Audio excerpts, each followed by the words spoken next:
তা আপনি বলবেন যে জেনা যদি খারাপ হয় এরপরে তো মুসলমানের বাচ্চারা জেনা করে, যে জেনা যদি খারাপই হয় তো এরপরে তো মুসলমানের মেয়েরা জেনা করে।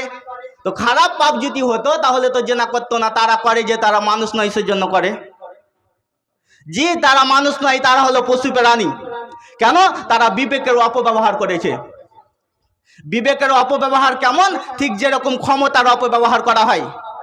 আজকে আপনি মেম্বার হয়েছেন, চেয়ারম্যান হয়েছেন, আজকে আপনার মহিলা দিন রাত বেপর্দা হয়ে চলে, আপনার বিবাহের অনুষ্ঠানে দিন রাত গান বাজনা বাজায়, এরপরে আপনি বারণ করতে পারেন না, মানে ক্ষমতার অপব্যবহার করছেন আপনি। তো ঠিক বিবেকের অপব্যবহার হলো যে আল্লাহ বলছেন লাকাদ খলাকনাল ইনসানা ফি আহসানি তাকবীম। আল্লাহ বলছেন আমি মানুষকে অতি উত্তম করে সৃষ্টি করেছি, সৃষ্টি করার পর আমি তাদেরকে বিবেক দিয়েছি।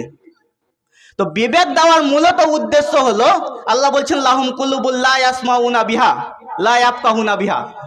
আল্লাহ বলছেন বিবেক দেওয়ার মূল উদ্দেশ্য হলো যে তোমরা যাতে ভালো এবং মন্দ এগুলো তোমরা বুঝতে পারো, বুঝার পর তোমরা ভালোটাকে গ্রহণ করবে এবং খারাপটাকে ছেড়ে দিবে। ভালোটাকে গ্রহণ করতে হবে এবং খারাপটাকে ছেড়ে দিতে হবে। আজকে আমি বলছি লা ইয়াদখুলুল জান্নাতা মুদমিনুল খামর, যে ব্যক্তি নিয়মিত নেশাদার দ্রব্য খায় পান করে সে ব্যক্তি জান্নাতে যাবে না, সে ব্যক্তি জান্নাতে যাবে না। এরপর যদি আপনি নেশাদার দ্রব্যকে ছেড়ে দিতে পারেন, এই নেশাদার দ্রব্যকে ত্যাগ করতে পারেন, তাহলে আপনি বিবেককে সঠিক জায়গায় ব্যবহার করলেন। আর আমি বলার পরেও যদি আপনি নেশাদার দ্রব্যকে ত্যাগ করতে না পারেন, নেশাদার দ্রব্য থেকে বিরত না থাকতে পারেন, তাহলে আপনি বিবেকের অপব্যবহার করলেন।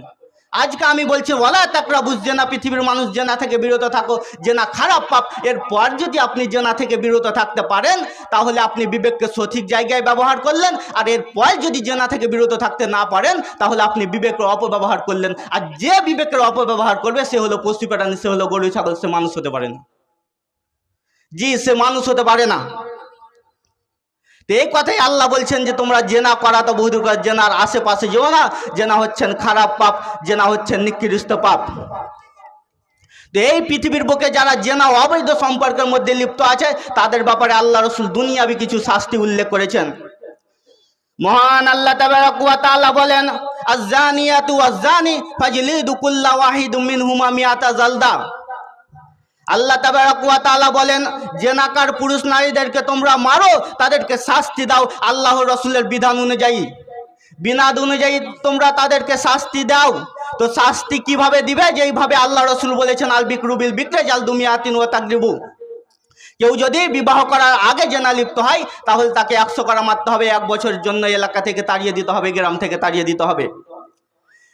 আমিন ওয়াসাইবু বিসাইবি জালদু মিয়াতি ওয়া রাজ। আর যারা বিবাহ করার পর জেনায় লিপ্ত হবে তাদেরকে ইট-ঢেল পাথর দিয়ে মেরে মেরে রাজম করতে হবে, এরা পৃথিবীতে বেঁচে থাকতে পাবে না।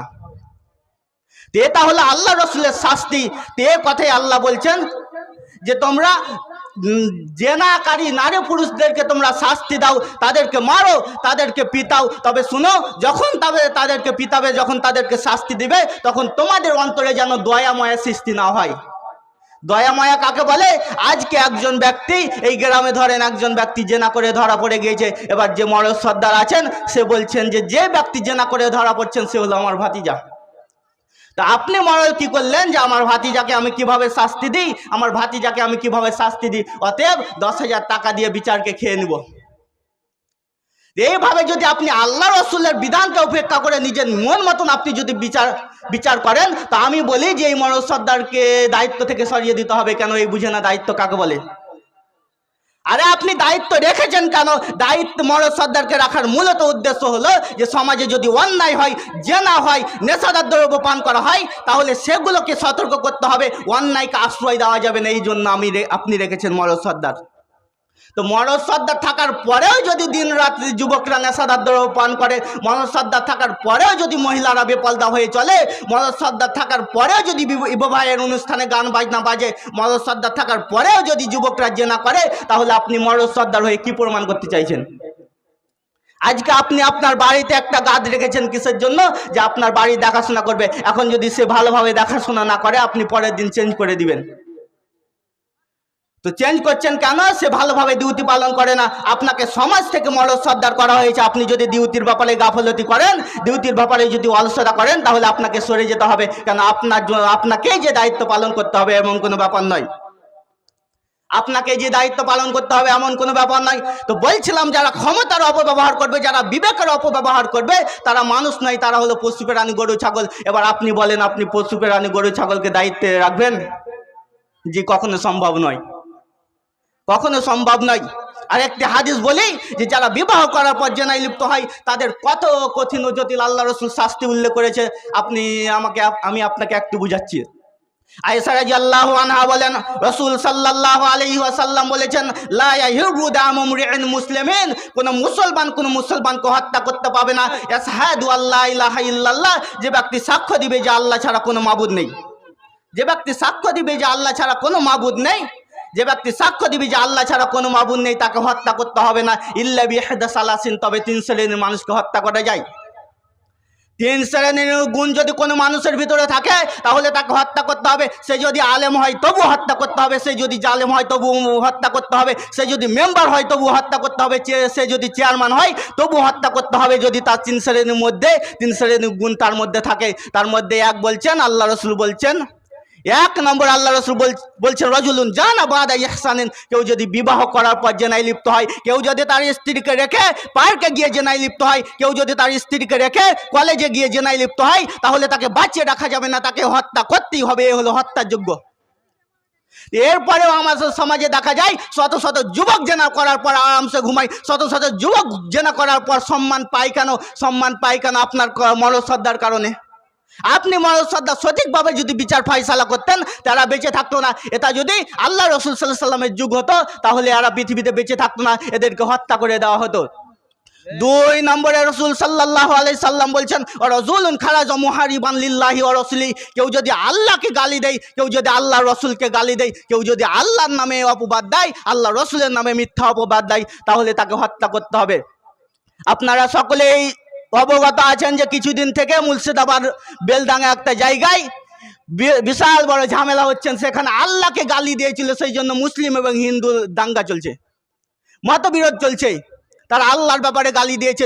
তো এটা যদি আবু বকরের যুগ হতো, আল্লাহ রসুলের যুগ হতো, উমারের যুগ হতো, এতক্ষণ এরা ফাঁসির কাছে চলে যেত, এদের এখন ফাঁসি হয়ে যেত।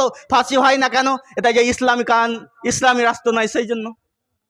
ইসলামী রাষ্ট্র না হওয়ার কারণে শত শত নাস্তিকরা বেঁচে যাচ্ছে, না তো এদেরকে ফাঁসি দিত, এরা পৃথিবীতে বেঁচে থাকতে পেত না, বেঁচে থাকতে পারতো না। তো ইসলামী রাষ্ট্র না হওয়ার কারণে এরা বেঁচে যাচ্ছে। তো বলছিলাম কেউ যদি আল্লাহকে গালি দেয় আর আল্লাহর রসুলকে গালি দেয় তাহলে এদেরকে হত্যা করতে হবে। এরপরে আল্লাহ রসুল বলছেন কেউ যদি কাউকে হত্যা করে তাহলে হত্যা করতে হবে। আজকে আমি যদি আপনাকে হত্যা করি, আপনার মা বাবা আমাকে হত্যা করবে। তবে শুনুন, 2 শ্রেণীর বাঁচার পথ রয়েছে আর 1 শ্রেণীর বাঁচার পথ নাই। কেউ যদি কাউকে হত্যা করে তাহলে তাকে হত্যা করতে হবে। তো আজকে আমি আপনাকে হত্যা করেছি, আপনার মা বাবা বলছেন যে না আমি একে হত্যা করব না, আমরা ছেড়ে দিলাম, তাহলে আর বাঁচার পথ হয়ে গেল, তাহলে বাঁচার পথ হলো। কেউ যদি আল্লাহকে গালি দেয়, আল্লাহ রসুলকে গালি দেয়, এখন ফাঁসির মঞ্চে নিয়ে যাওয়া হয়েছে, এই সময় বলছেন যে জি না আমার ভুল হয়ে গেছে, আমি ভুল বুঝতে পেরেছি, আমি আল্লাহকে গালি দিয়েছি, আমি আমার কথাকে ফিরিয়ে নিচ্ছি। এই দেখেন এর বাঁচার পথ রয়েছে, এই দেখেন এর বাঁচার পথ রয়েছে। কিন্তু বিবাহ করার পর যারা জেনায় লিপ্ত হবে, তার স্ত্রীকে রেখে যারা জেনায় লিপ্ত হবে, এদের বেঁচে থাকার কোনো সুযোগই নেই, বেঁচে থাকার কোনো চান্স নেই। দেখেন জেনা কত বড় পাপ। উসমান রাদিয়াল্লাহু আনহু বলেন, রাসূল সাল্লাল্লাহু আলাইহি ওয়াসাল্লাম বলেছেন, তুফতাহু আবওয়াবুস সামাই নিসফাল লাইল, তুফতাহু আবওয়াবুস সামাই নিসফাল লাইল, ওয়ালদেক রাত যখন হয়ে যায় আসমানের দরজা খুলে দেওয়া হয়, ফায়ুনাদে মুনাদি, তখন আল্লাহ ডাক দিয়ে বলেন যে কে ক্ষমা চাইছো, কে মাপ চাইছো, কে কোন সমস্যায় আছো, কোন প্রবলেম আছে, তোমরা বলো, আমি তোমার দোয়া কবুল করব, আমি তোমার দোয়াকে কবুল করে দেব। তা আল্লাহ রাসূল বলছেন এই সময় যদি কোনো মুসলিম দোয়া করে তাহলে তার দোয়াকে কবুল করা হবে, এই সময় যদি কোনো মুসলিম দোয়া করে তাহলে তার দোয়াকে কবুল করা হবে।